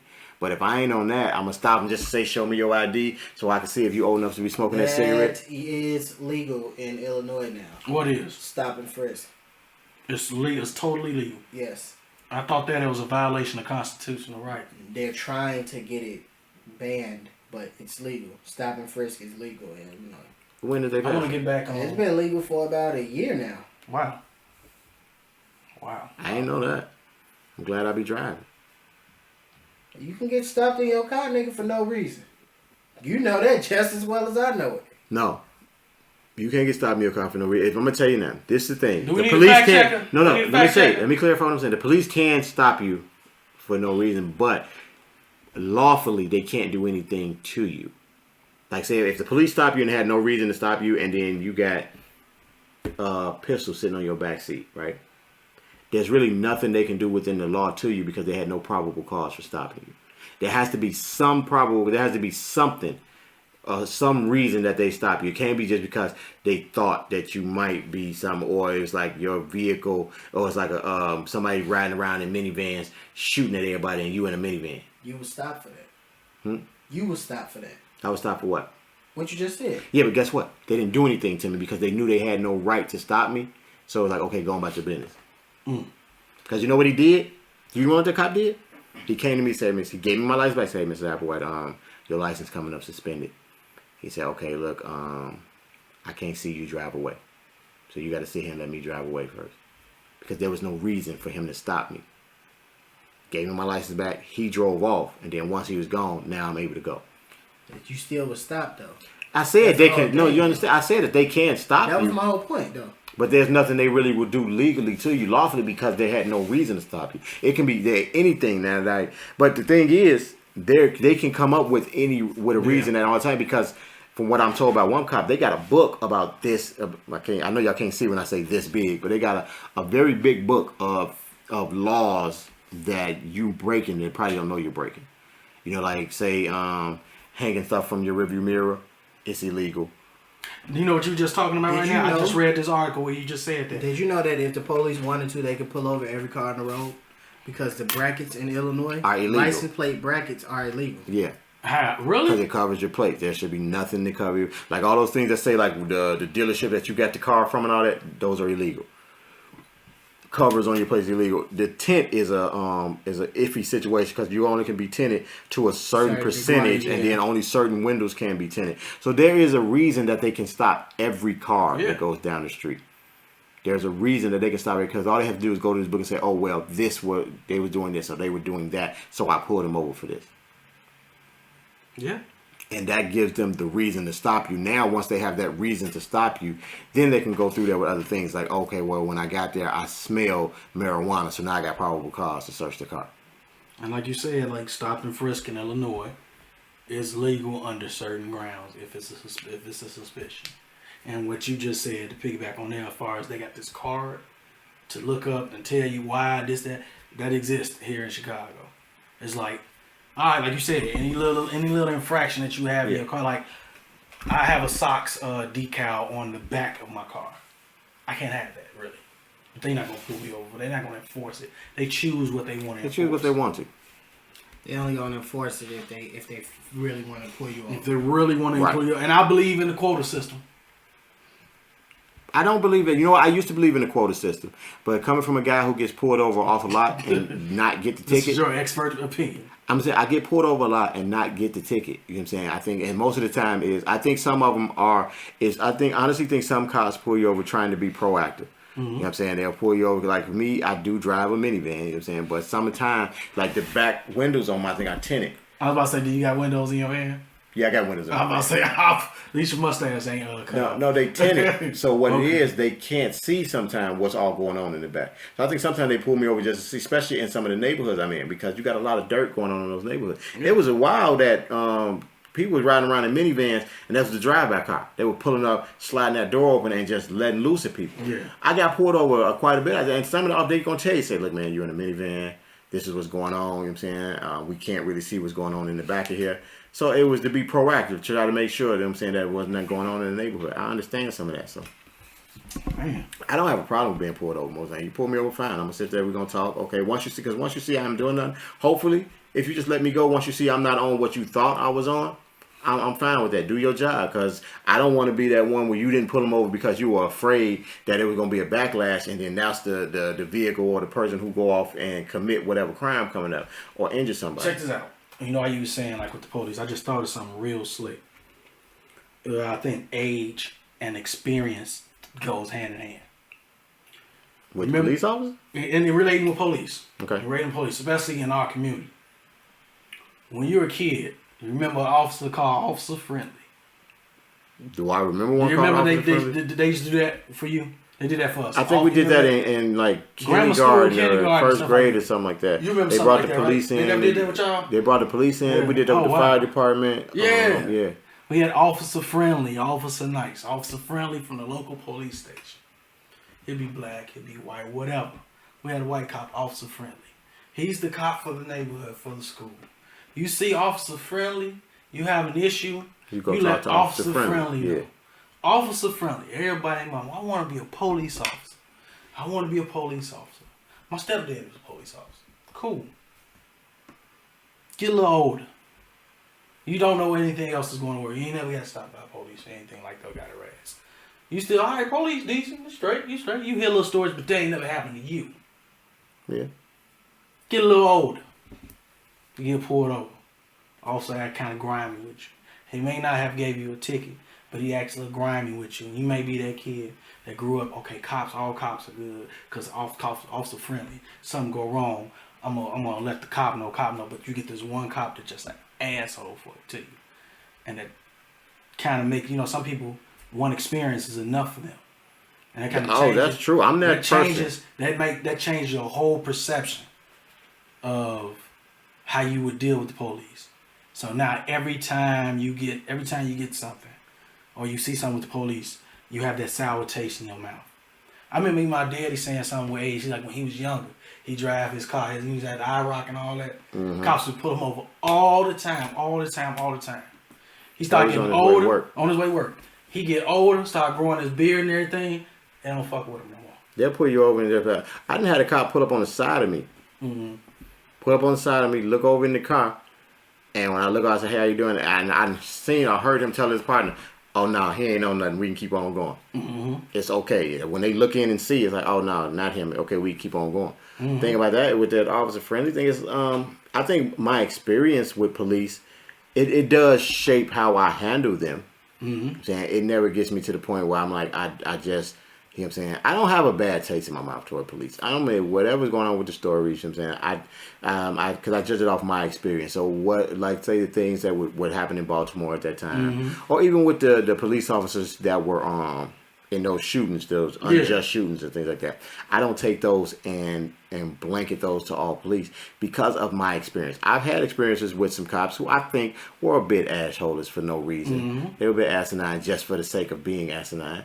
But then I've had some experience with some cops who, I was totally in the wrong, and they were as nice as they could be to me, and they actually helped me out in those situations. So I know that there are good and bad. They're good and bad, and I think for the majority of the time, I want to say that if you keep your head about you, you know what I'm saying, and act in a certain way, then the situation usually will kind of pan out in your benefit. Now there are times whereas no matter what you do, because I think like either it was Michael Brown, it was one of those ones where we were shooting where the cop shot him, whereas no matter what that person did, I think that cop was just gonna act the way that he acted. Mm. And I think you know what that is, because I don't want to be plugging anybody else's show, but if you have not watched the Breakfast Club interview with Montel Williams, I thought that was a great interview. I think that was a very good interview, great. especially the first half of it, because I really liked his response to how to fix the police problem. And I thought that was a very educated and very realistic. I think that was a very informative response. Yeah. If you haven't watched it, I'll paraphrase it, but I think it's something that everybody should kind of watch, because the thing is, I bring it up because I didn't like Montel Williams' show. When it came on TV every day. I used to watch the one when he had the fake psychic chick. Oh no, that was fun. I didn't like his TV show. It was just something about it. It just didn't strike me. But to hear him talk at that time, I was interested in what he said, and I liked the way he said. His fix for it was to take him out of the war zone for a time. And if they in there 3 months, cycle them in and out. If they in there 3 months after that, you know what I'm saying, kind of pull them out, give them a breather, give them a vacation. That way they could kind of reprogram themselves. And I think that's what the issue was with some of these shootings we have, that the people have been in there too long. What they call it, battle hardened and war tired. Yeah, so it's like you're not giving a person a chance. And I'm not saying you got to give them a chance to do some harm to you, but at some point they should be getting a chance. At some point they should be getting it's almost like guilty until proven innocent. You know what I'm saying? Whereas actually should be innocent until proven guilty. They should have a chance. You should be ready to not kill them. You know what I'm trying to say? It should be a point where like you should be seeing what's all going on. You shouldn't have already thought that they're finna do some dirt. That's easier said than done. It is easier said than done, but okay, put it like this here. You're a cop. Right now, I want you to put yourself in that situation. And we're not going to go black. We're going to go with that white young man. I think he was in Missouri. The one who come out the store with his headphones on. Remember, and when the police showed up, they got a call that said the convenience store had been robbed by a man with gunpoint. When the police got there, you know, he was coming out the store, had his headphones on. He didn't hear him. He don't hear him talking. When he sees them with their guns out, now their guns already drawn. He stopped, takes his headphones off. They tell him to get down. Now you a cop. I'm saying now you just on the force. We just hired you today, Jay. You tell him to get down, put his hand, get down on his knees. He reaches to grab his pants. Do you shoot? If my gun is already out, yes. You shoot? I don't shoot. I shoot. Honestly, and I shoot because one, I'm green and I'm nervous. I don't know what's going on. Number two, I don't know what you're reaching for. And I think the reason I say I don't shoot is because my gun is already out. And so I already got the upper hand on you, I already got the draw on you. So my thing is, if your arm, if your arms start coming up, if your shoulders, you know what I'm saying, if your arms start coming to the forward position after you've reached, then I think I shoot then. Me personally, I really don't feel like I have that quick I don't have enough time to react to any of that. If I see you reaching, I don't care what it's for. If you don't let me know, hey, this is what I'm doing, I'm automatically assuming you're going for a weapon. It's just that simple. I mean, we said this in previous shows. It's unspoken etiquette whenever you're around a police officer or anybody with a gun for that matter. Whenever you make any movements, you have to announce them. I believe that, but that's a black person etiquette. I honestly, and it's gonna sound fucked up, and I don't want to sound like I'm blaming the victim. But at some point, you have to understand at that point, you are in no way, shape, form, or fashion the authority in this situation. Regardless of what's going on, if somebody is pointing something at you that can do harm to you, anything, a baseball bat or whatever, any sudden movement could get you hurt. Any sudden movement. He could have been, him reaching for his headphones could have got him shot.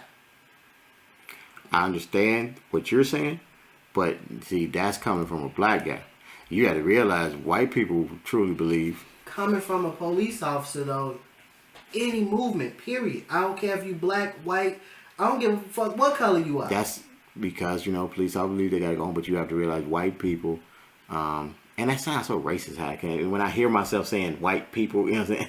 It sounds so racist, but. How else do you? If it sounds, 9 times out of 10 it is. It is? Well, no, okay. how else do you? Caucasians or the others, but most of them believe that police are actually here to protect and to serve me.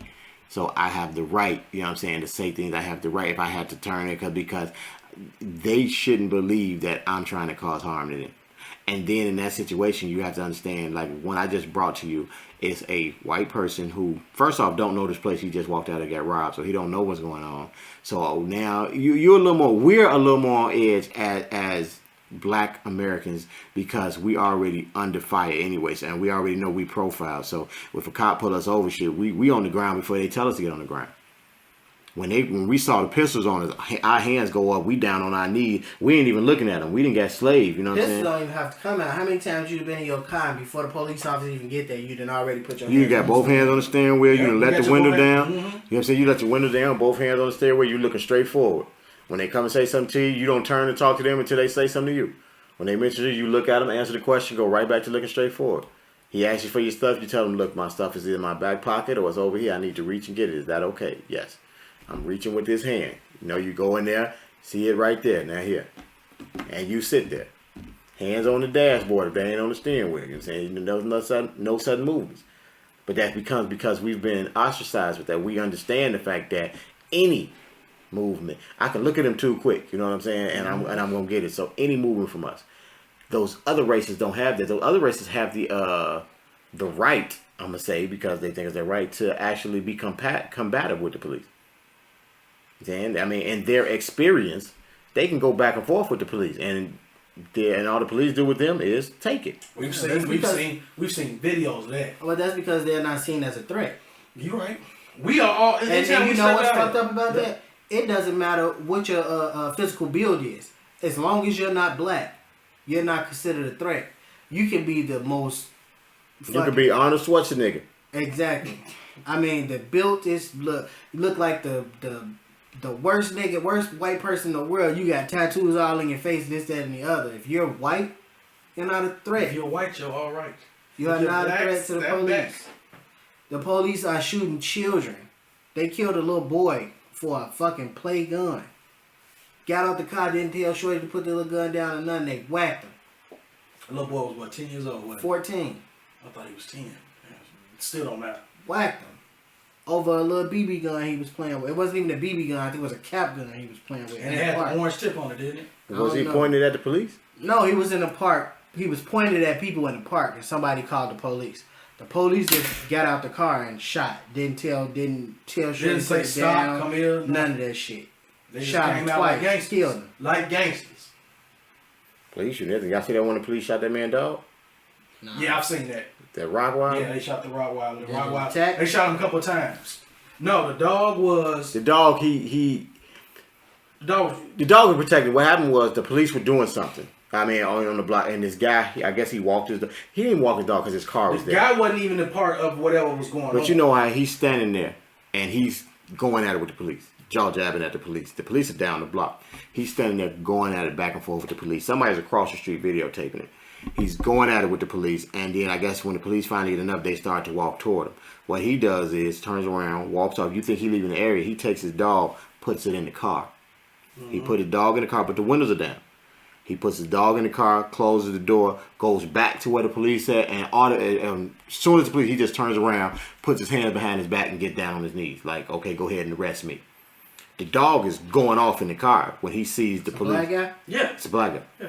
When he sees the police go to put the cuffs on, dude, the dog is going off in the car. But the windows are down, so the dog's head is out the car already, and he's going off. The police get up, get the man up, start walking him over to the police car. And the window don't even look like, because it's a big dog. The It's windows a don't rock. even- It's a the full windows blown. don't even look like the dog can actually get out. It was just enough to stick his head out. Stick a head out, but the dog, Bro. once he see him start, you know what I'm saying, they taking his master over to the car, so the dog gets his paws out the window, and I guess it shifted the window a little bit, he gets right out the window. When he get out the window, he's straight to the police officer now. When he start coming, you know, the first police officer sees him like, whoa, the man yelling, don't do nothing to him, don't do nothing to him, but guess what? You in cuffs, buddy, Yeah. and you And getting your in the dog cop. is attacking him. And he coming to the police. The first cop up loose the pistol, shoots the dog in the face. Yeah. He eat that bullet. I'm telling you, the dog take that bullet, back up for 2 seconds, right back at their ass. Okay, like, man, you gonna let dude go. Come back at him. The next cop come up and they pow, pow, pow, pow, drop him right on the street. Everybody else is, why y'all shoot the dog? Oh, y'all wrong. The man is screaming, you done killed my dog. And then somebody I know posted the videos like, this ain't funny, but this is fun. My thing about that was the dude put the dog in a bad situation. First up, you had every opportunity to get in your car and drive off too. And dogs are so smart, man. They know when that person that take care of them and treat them well. I'm not gonna blame him. I'm not mad at the cop. Not the cop. I'm blaming the cop. I'm not blaming the cop. Because I'm the blaming dog. the cop. I'm blaming the cop. Why you blaming the cop? Because for one, all cops have tasers, right? No, No. Not, it's not required in all states. No. No. If he had a taser, I'm blaming him. If he didn't have a taser, I don't think he had a I'm with taser. him. If he didn't have a taser, I'm with him. If he did have a taser, I ain't for it. I ain't even saying But they do he had have a pepper taser. spray. I ain't The with dog pepper took spray. the bullet to the face, man. What pepper spray gonna do to him? First of all, you don't know this dog finna eat that bullet. So guess what? If you hit him with the taser and first of all, if you hit him with the taser, it ain't work. You crank it up and that shit ain't working. Then okay, now you. But that's what. There's no time for that cranking it up. So when I say that the dog was, It's two of y'all. you understand? So you got to see the video. I'm telling you. See, okay, we right here. This me and you. This the man here. When the dog, we taking him this way. When we look up, the dog is here.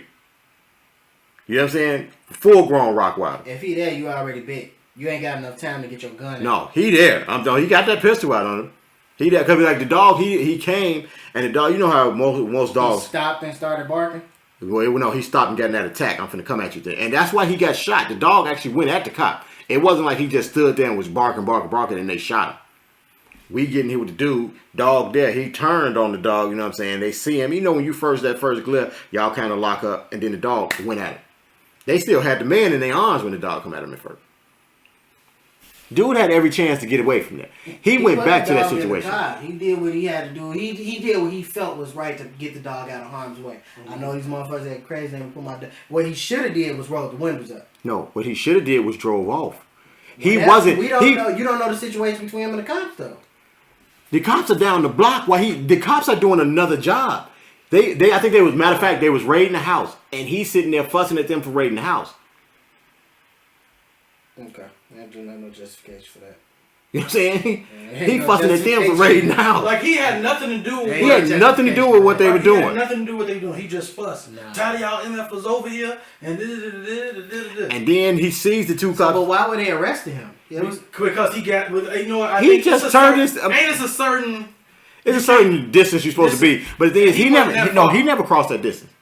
He was egging the cops on. I'm telling you, if he stood on this corner all the while he was doing that, the cops are down the block. but because he yelling what they call it obstructing He might have did that, but the only thing that the cops might have not been trying to arrest him. The cops were a block away. You could see them start to walk down that way. He had walked halfway with the dog. He turned around, walked his dog back, put the dog in the car, closed the door, goes back to the cops. Cops don't even get to say anything. Then he go to the cop and just turn around and get in the arrest me position. ain't no justification for that. I feel as though I won't blame him for his dog being shot. Though. I blame him for his dog getting shot. I don't. I think he did what he thought in his mind was the right. He felt his dog couldn't get out the car. Well, let me say this: if you got a gun and you ain't the cops, say cops ain't in what you arguing with a dude put his dog in there, you and dude about to fight or whatever. You get the best of dude. The dog come out and you got a gun. Do you shoot the dog? If I have a gun, yes. If I have a gun in my hand, yes. But if I have a taser, and I'm honestly because as a cop, you're not supposed. Your job is not to go out and kill anybody. Exactly. That's right. You're not supposed to They, kill. I'm being honest. They anybody. don't It's have. not your They job. didn't have a taser. I'm They not. have guns. I'm not even fighting a dude if I got a pistol with me. It don't make no sense. I'm not fighting him. If I got a pistol and he got a dog, I'm not fighting him. I'm not even arguing with him. I'm not, because I would probably tell him right there, man, look, go on because I'm going to shoot your dog. Go, because I'm going to shoot your dog. I am, because you already, you know how a person's dog is. Yeah. You know how, you know that ain't going to go. I don't care if I do whoop you. If I whoop your ass here, I got to whoop you and this dog. If I'm whooping you by the time we fighting, the dog going to attack me from the back. The dog is. I can't win. Nah, man, go on with that because your dog going to get shot. And then after I shoot the dog, I got to shoot you. Yeah. That's right. So I mean, I ain't on that. I'm good with that. I'm saying keep your dog at home. More on the story. Don't bring your dog to a gunfight. More on the show. You know what I'm saying? Walk your dog, take him straight back home, man. Don't put your dog in Experience that should shit. tell you. I'm gonna fuck your dog up. And I like dogs. I mean, but nah. I don't like them when they bite me. I like certain dogs. I've never been bitten by a dog. Never. I've been That's bitten why by I don't I've run been from bitten dogs by to this dog. day. I will not run from a dog to this day. Because you got bit? Yep. Yep. And because sometimes dogs don't know. They think they playing. Some dogs think No, they playing. this dog they wasn't chase you. playing, but I will fight. I will fight a dog. I will fight. I'm not running. I took ran my one belt off time. and hit a dog in the nose once. And that kind of got him off me. You could punch if you hit him with your hand in though. But the one time I got bit because I was, I had to protect my brother and sister. We walk into the store, a dog come around the corner, he come right at us, and it's like, shit, I'm the fastest person out here, but I can't take off running because my brother and sister come, so I'm like, all right, y'all run, go. And I stood there for a minute trying to make sure the dog don't get them. And once they got, you know what I'm saying, to where it was going, I'm like, okay, I can outrun the dog. And I turned around and took off. He caught me in the thigh in the back. You know what I'm saying? I didn't fully get bit though. You know what I'm saying? Because it was like snipped you. When his feet, when I felt his teeth go in before he got to lock his jaw. You know what I'm saying? I yanked away and then just got the jets going. But after that, it was like, man, I would not run from a dog. I would not. Me, I would get my fat ass caught. Yo, you do not want to get caught. Oh my God, get the dog off here. You do not want to get caught from the back by a dog. It is, especially. That's how it is. I mean, especially like a pit or a rock like rider. A red nose. That is, we gonna shake it like a red nose. You fucked up, cuz. Tell you. You gonna get your dogs thick go, ass and then if you big, like short enough, they go for the jugular. Certain dogs go straight for the jugular. Like they know. They just go for the high point. You know what I'm saying? Because it's a security shot. I mean, if you throw your arm, they're gonna take whatever up. They're gonna come and they're gonna attack you here. You know what I'm saying? They're gonna come. I got snipped in my calf. I got snipped in my calf. You get snipped. You get circumcised by a dog. I got snipped at the calf. All right, fellas. This is going way. That motherfucker like he grabbed a dog and I choked him and I kicked the shit out of him like. Oh shit! With that being said, I want people out here to have the experience of kicking their ass or them kicking your ass. In 2K, Jay, what can they follow in? First of all, I want to say ain't nobody in this world gonna beat me in 2K. That's a challenge. Challenge! Second off, I want to say that if there's anybody that wants to take the challenge, okay, you can catch me on Xbox One at King J 1987. I'm always whooping ass in 2K on that. You can find me on the PlayStation at King J 1113. I got 2K on there too as well. So whatever platform works for you, I'll beat your ass in whatever. Which one you like the best, the Xbox One or the PS4? I like the PlayStation one. I like the PlayStation one because it moves. It's more fluent. Mm-hmm. But the controller wise, it gotta be out there. Not even the controller wise, but I'm just so accustomed to playing it on Xbox. It's about my favorite by default. Okay. But the actual game plays better on the PlayStation. Cool. Anybody that just want to talk shit to me, you can find me on Twitter at IM_KingJ. Loser. I ain't talking to your ass, nigga. You ain't talking to me. I tell you about bums, boy. First off, I want to know King J is a liar. So now you're a liar.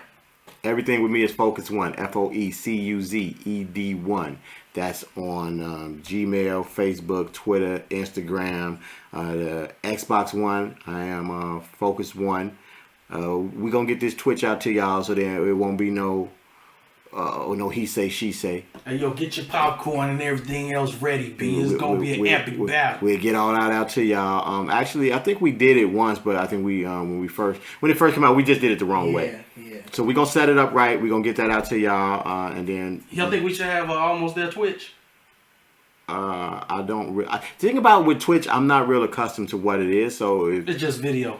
It's just... You ain't got to even play a game. You can literally Twitch it just right then and there. You just Twitch it right there. You can do just Twitch filming it. Okay. As long as you have a camera. All right. Okay. Well, we probably work that out then, because we can probably put a lot of the stuff we do that in. Let them know where to see you at. You know, you can follow me on Facebook, Government Daniel D. Jones. Hit me up on Instagram or on Twitter at Papaya. Papaya. Papaya, not papaya. You want to get down on some games and everything like that. I'm currently on Resident Evil Revelations. Hit me up on that raid mode on the PlayStation 4. That's Pain1982. Young Noah, what was your information, man? You want to tell him? Actually, get on the mic and tell him. You can find me on everything. Oh, no. That's that coolness. Go ahead. You can find me on everything at Lord Darkskin, LORDE_Darkskin. Yeah, it's pretty much it. Give them your PS Network in case they want to get down into Mortal Kombat. You know. Young Noah out here kicking ass in Mortal Kombat. As Papier put his ass in Noah's face. Yeah. I love you. Yeah. Y'all can find me at Mystic Apple, Hypo Mystic, whichever one you want to use. Hypo Mystic. Yes. Okay. I thought you said hype on this. I got. Before I got a question. Noah, did you want to add anything about this underage drinking? No. No. Okay. He's like, I will not incriminate myself. No.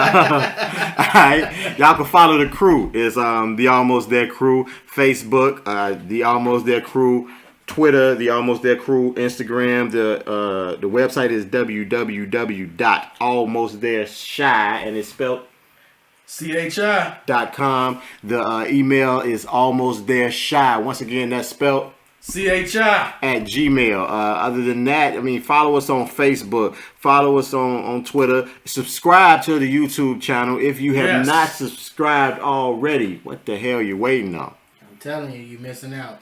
You must do it, you motherfucker. You gonna miss me whooping smoke ass. When we gonna get the Twitch going before this week. Do you subscribe to Twitch? I am on Twitch. Matter of fact. No, I'm saying, can they subscribe to Twitch? Oh, most definitely. All you have to do is put your Twitch. Once you make a Twitch name, you can broadcast. Just put it on there, and they just gotta follow you. So what we gonna do? I'm gonna tell y'all now. The Twitch name gonna be Almost There. It's either gonna be the Almost There Crew or Almost There Shy. That's gonna be the Twitch name. It's gonna be Almost There J because I'm gonna be on there whooping ass. This nigga.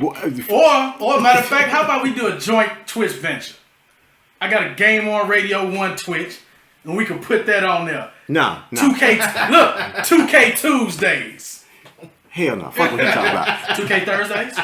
Thursdays might work, you know what I'm saying? Just because I wasn't your first thought, you know. We gonna get the Twitch out there this week. We with the Twitch out there this week. I want y'all to subscribe to the Twitch so y'all can see me put my foot in his boy ass. Pause. That's gay?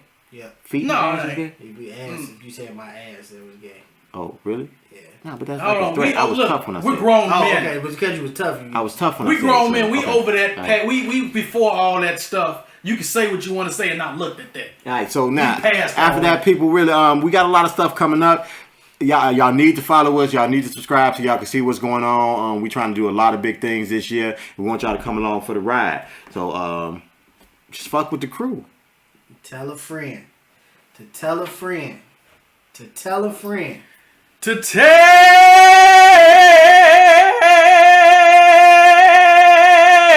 a friend. Y'all didn't know we had Eddie Kane Jr. on the show, did y'all? That's right. Peace out. Holla at y'all next time.